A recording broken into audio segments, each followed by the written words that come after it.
Thank you, Kim, and our young Presbyterians.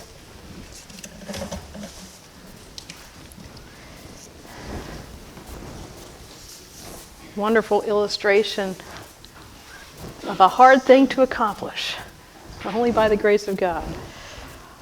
Our gospel reading for this Sunday is from the Gospel of Luke, of course, as we continue this wide-ranging discourse that Jesus is having, both with the crowds and his disciples and a few Pharisees and scribes along the way. This one is directed to the disciples, the parable of the dishonest manager. Try to stay with me on this one. It's not the easiest thing.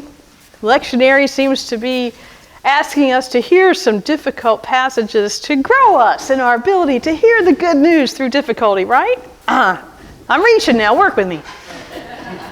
So I'm reading the first 13 verses of chapter 16 in the Gospel of Luke. Hear now the word of the Lord for you and for me today. Then Jesus said to the disciples, "There was a rich man who had a manager, and charges were brought to him that this man was squandering his property. So he summoned him and said to him, 'What is this that I hear about you? Give me an account of your management, because you cannot be my manager any longer.' Well, then the manager said to himself, 'What will I do now that my master is taking the position away from me? I am not strong enough to dig, and I am ashamed to beg. I have decided what to do so that when I am dismissed as manager, people may welcome me into their homes.' So, summoning his master's debtors one by one, he asked the first, 'How much do you owe my master?' And he answered, 100 jugs of olive oil.' He said to him, 'Take your bill, sit down quickly, and make it 50. Then he asked another, 'And how much do you owe?' And he said, 100 containers of wheat.' He said to him, 'Take your bill and make it 80. And his master commended the dishonest manager because he had acted shrewdly, for the children of this age are more shrewd in dealing with their own generation than the children of light. And I tell you, make friends for yourselves by means of dishonest wealth, so that when it is gone, they may welcome you into the eternal homes. Whoever is faithful in a very little is faithful also in much. And whoever is dishonest in a very little is dishonest also in much. If then you, who have not been faithful with the dishonest wealth, who will entrust you to the true riches? And if you have not been faithful with what belongs to another, who will give you what is your own?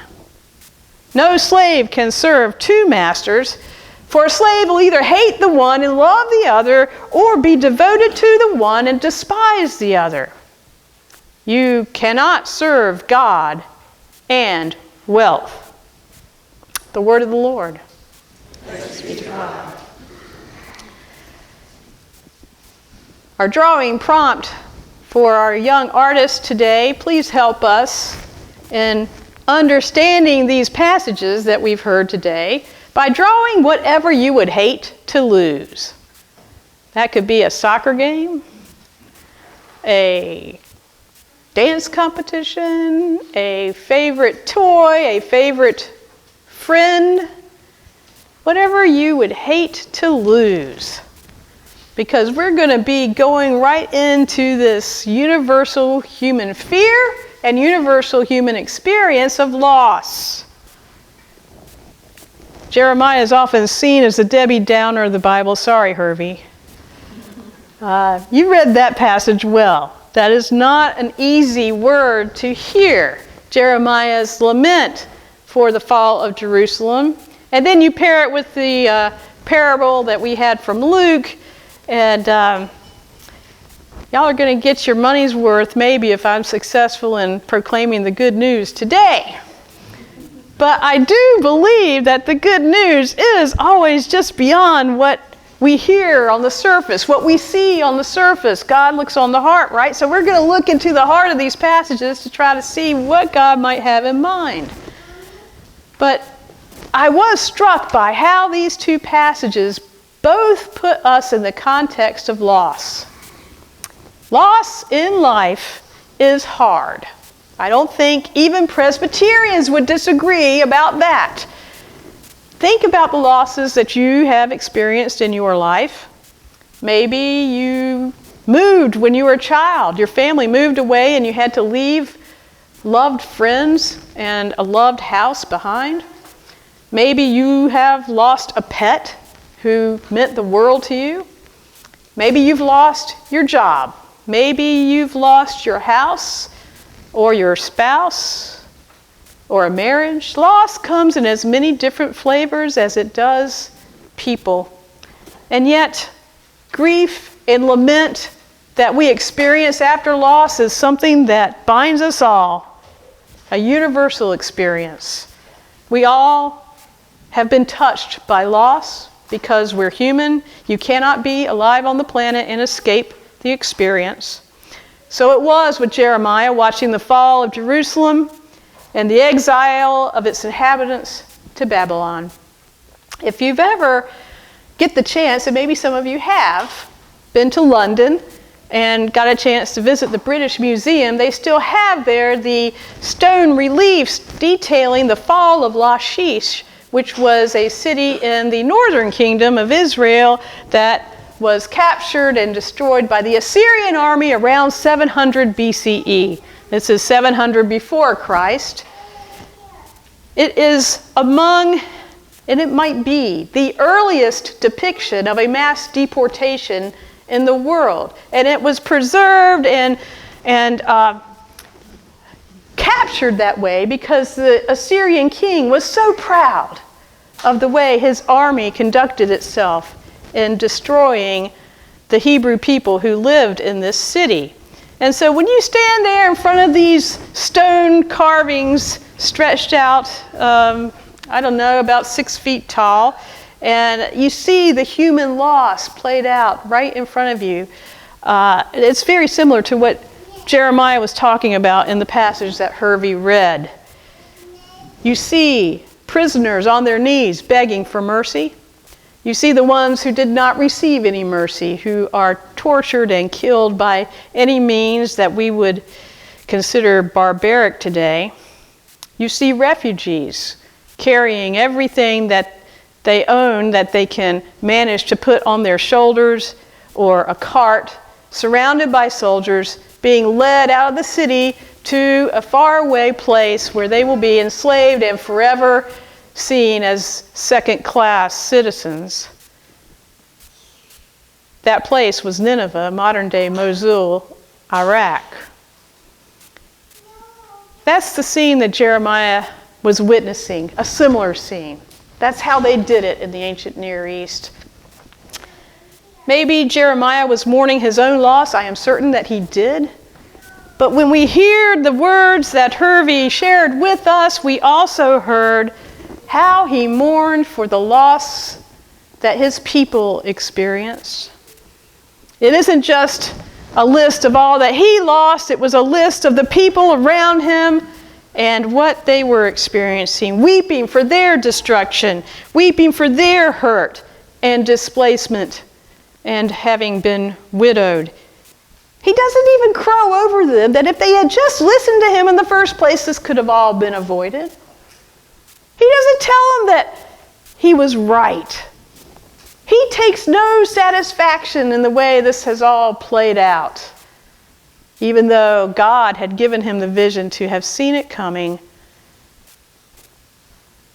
Whatever else Jeremiah lost, he kept his compassion. I like to think that he was able to do that because he never lost God in the midst of all the world coming down around him. So that was the loss that we hear from the Hebrew Bible, Jeremiah's experience, and then in the parable of the dishonest manager, it's easy to overlook how this whole thing starts after the mismanagement is discovered. The dishonest manager is threatened with loss. That's where his perspective starts. He's going to lose his job. We all know what that means. Some of us have lived through that. And even if after a long time where you feel like you ended up in a better place, you still don't remember that experience fondly, it's not much fun. So it's interesting, only when he faces the loss of his job, his reputation, his wealth, his home, does he change his ways. And he's not changing his ways for entirely selfless motives here. He's changing them in order to try to help himself later on down the road. You know, it's like Luke's Jesus is saying, whatever it takes to get you to repent is okay. If you think it's going to help you down the road, God will work with that. You don't have to be totally altruistic to turn it around. The dishonest manager is squandering the rich man's resources. We don't know whether it's mismanagement or embezzlement. Luke doesn't tell us. But he responds to the impending loss of his job by reducing the amount that people have to pay to settle up.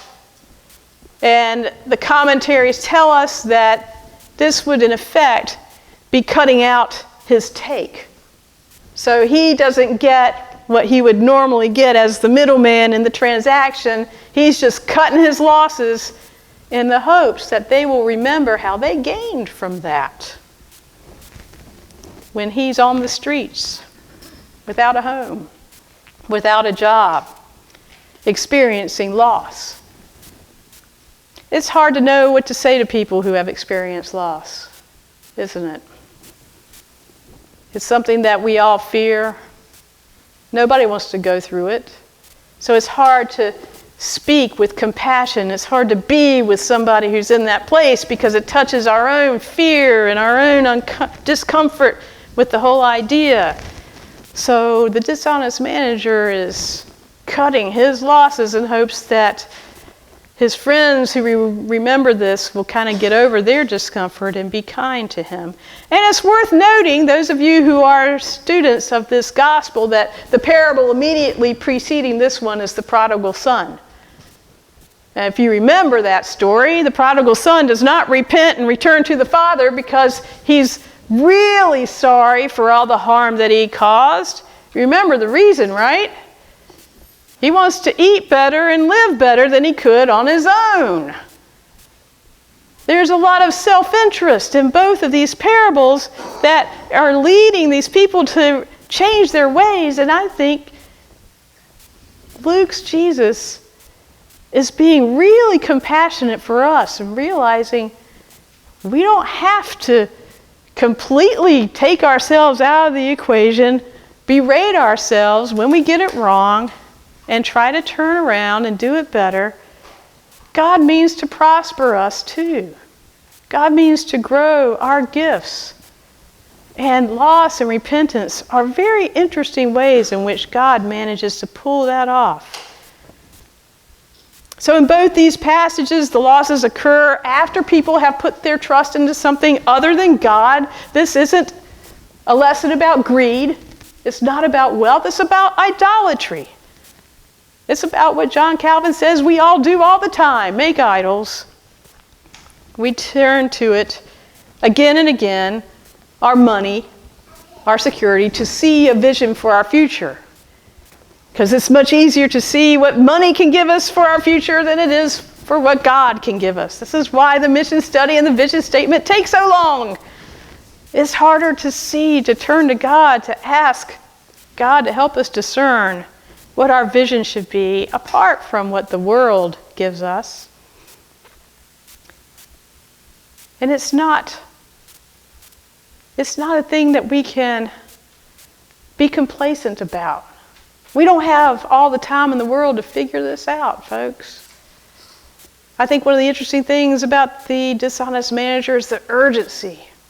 Immediately, he sets about settling these accounts. The loss is getting ready to happen. And Jeremiah laments that the people didn't realize how close they were to losing everything. If you knew how close it was, how would you change what you do? Hear that question through these scriptures. We're all going to lose everything one day. And we're going to have many losses along the way. How does that change what we do with what we have? Because sometimes we need to lose what we have in order to gain what God gives. You know, I don't tell many people this, at least in this way, that as an atheist, when I lost everything and was really brought to my knees, no job, no house, no marriage, it had been a rough ride. As an atheist, I tried to construct a worldview that I could live into and support and make everything work, and it just failed miserably. And then after my faith in God was restored, from that day to this, everything in my life, that big level came into my life, God in the center, and everything physically, emotionally, spiritually, materially, relationally got so much better. And I don't say that because I don't believe in the prosperity gospel. I don't believe that if you have faith, that will happen to you. I don't want to preach that. I don't know why it happened, but I do believe that idolatry takes the life out of us. And as soon as we begin that journey of trying to discern where we're putting our hope for security, that's going to fail because it's not God. And we learn that trying to put our security in God, will not fail us. Abundant life begins. The peace that passes all understanding. The wisdom to know that what we have is by grace. What we know of God is only given by grace because it's free and comes from a God we cannot really see. It's easy to take it for granted and to find something more secure, more material to put our faith in. Sometimes we need to lose what we have to gain what God has to give us. So I want to end with a story about last week's finance meeting. Those of you who are still awake will probably want to fall asleep now. Many of you who remember when I first arrived here 2 years ago, well, those of you who were on the session at the time, will remember that the session came to me along with our two treasurers and said, Marguerite, we want to form a finance committee. That's one of the first things you need to help us do. So I did, which entailed trying to learn all I could about the financial history and books here, and found the endowment funds that have been given through the years. And as soon as I started trying to do this work, there were some people who thought I was going after those trust funds to spend every cent. And in some sense, that perception was correct. But I am here to tell you, after 2 years, the endowment funds are largely intact. Churches with endowments these days, Presbyterian churches in particular, have growing endowments and very often memberships that are not growing. And they can become gripped by fear of becoming the dishonest manager, of squandering all that's been given by these generous, faithful, and loving members over the years. I want to tell you something. Every committee meeting that I attend, the most contentious arguments, I use that word carefully, the most invigorating discussions occur over how to spend your hard-earned pledges and how faithful we can be to the intention of the original donors of these funds. No other topic receives as much attention in these committee meetings. And the people in the committees, your session, are weighing competing needs that are so many they know that they cannot answer them all.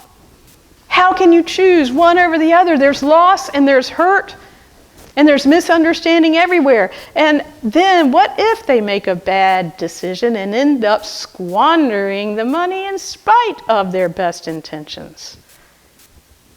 They sweat these decisions, your leadership in this church. And I'm sure you all never have similar conversations at home about what you think the money ought to be spent on. These are easy things, right? We are afraid of loss. We are afraid.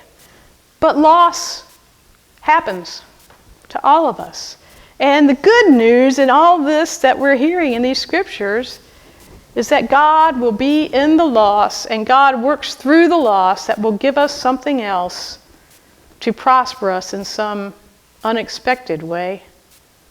The loss doesn't go away, the pain doesn't, the trauma doesn't, but there is something for us in it.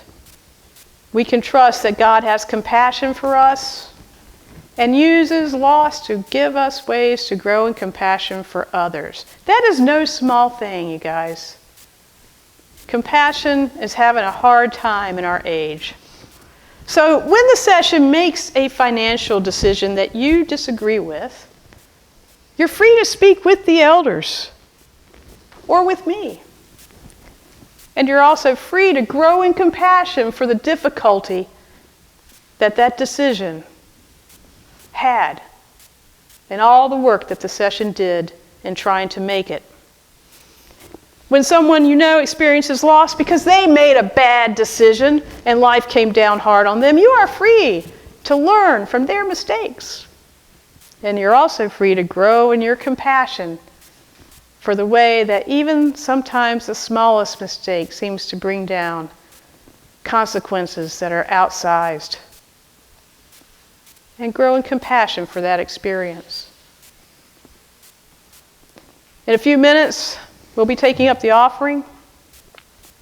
And our Community Outreach Committee has, after struggle and discussion, decided to put our Peace and Global Witness portion of that offering, which is an annual offering we do in the Peace USA every year, toward Hurricane Dorian relief. We'll start taking it today, just designate it as such, because there's compassion for people who have lost everything.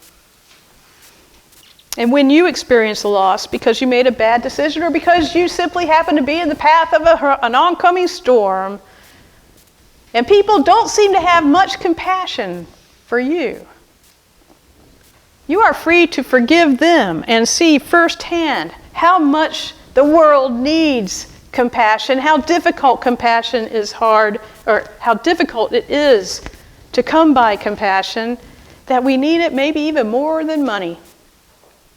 So if spending a little money and losing a little wealth creates a little more compassion for each other in our faith community, and then in the world out there, more compassion for those poor folks who are just trying to do the best they can in a life that's increasingly challenging, I think it's possible. Even the finance committee might be able to discern ways in which we can actually make mammon serve God. I think we're willing to serve. The question is, who and how? It's good work that these committees are doing on your behalf. It's good work that the session is doing at this time of transition. And I think God is blessing our efforts to make sure that God is in the center of all that we're doing here and not anything else, not anybody's other vision or agenda. And that is the good news. You think? The good news from Jeremiah. The good news from the dishonest manager. God meaning to prosper us all, no matter what we have to lose to gain that. Amen.